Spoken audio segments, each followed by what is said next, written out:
All right, guys, this is the new Next Gen 860. This is a 2025. Sold this truck to Bar Cargo. Thank you very much. So I want to do a little video on, hey, my truck won't start. Wasn't going to post this video, but decided to. Had a mechanic that came over to set the parameters on this truck and couldn't get it started. I went out and showed him this trick and we got it started. So first generation, or the very first few trucks that came in that we got, did not have this. This is something I've seen on all the later trucks.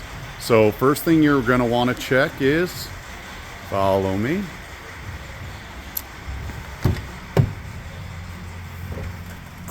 This bad boy right here. This is a battery cutoff switch. On the old trucks, used to be located behind the step fairing, or it was inside the cab somewhere right in here.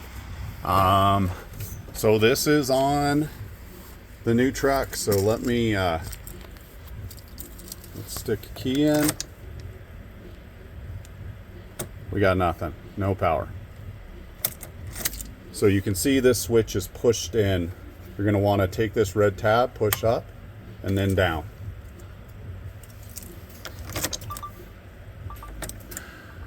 We've got power.